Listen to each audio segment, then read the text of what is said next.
Hello, everyone, and welcome to the most important lesson in our Java journey. Today, we are talking about classes and objects. If you look into the screen, you see two distinct sides. On one side, we have classes, the logic blueprint, and on the other side, we have the objects, the physical reality. In Java, everything starts as a plan and ends as a reality. By the end of the session, you won't just know how to write the code, you will understand the soul of object oriented programming.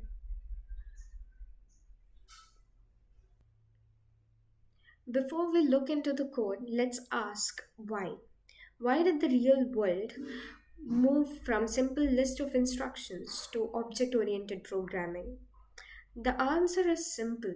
The real world is made of things. When we use object oriented programming, our software mimics the real life entities like students, cars, or bank accounts. This gives reusability.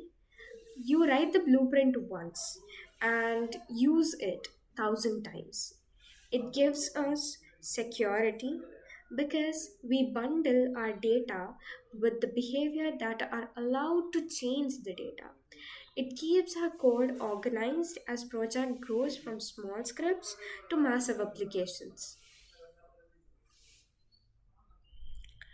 Let's define our first key term, the class.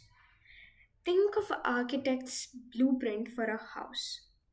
The blueprint is just drawing on paper.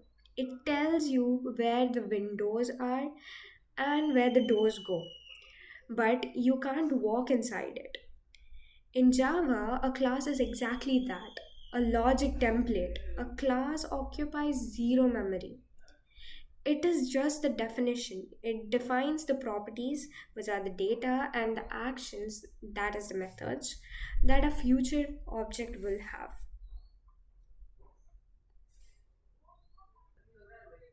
Now, what happens when the construction crew arrives and actually builds the house? The house is the object. An object is a physical entity, while the class was just a plan. The object is the instance that actually lives in your computer's heap memory. Every object has three things. First one is the state, the data it holds, like the color of the car.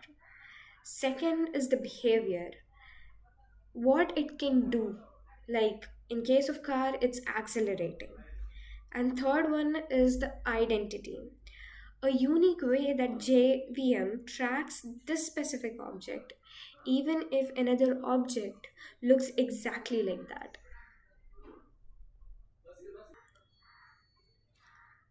Let's look into the syntax. We use the keyword class followed by the class name, which is car in our case here. Inside the curly braces, we have our states and behavior, string color, and int speed are our fields. They represent the state. The method void accelerate represents the behavior. Notice how the behavior directly modifies the state. Speed plus is equal to 10. This is the core of object oriented programming, grouping data and the logic that changes into one neat package. Next, the question is, how do we bring the class to life? We use the new keyword. Think of the new keyword as the construction worker. When you write car, my car is equal to new car, the worker goes into the heap memory, craves out space, and builds your car based on your blueprint. My car is your remote control. The reference. We use the dot operator to reach inside. My car dot color is equal to red sets the state, and my car dot accelerate triggers the behavior. Let's look at a full program. On the left, we have the student class. It has an ID and a name and a display method. On the right inside the main method, we see the execution. We create the object yes1, we assign 101 to the ID and Alice to the name. And when we call s1.display, the output is 101 Alice. Notice that S1 is a specific person. If we create an S2, it could be 102 Bob, same blueprint but different people. Now, moving on to the common mistakes. First, forgetting the new keyword. If you just write student S1, you have a remote control but you haven't bought the TV yet. If you try to use S1, your program will crash and with a null pointer exception. Secondly, confusion.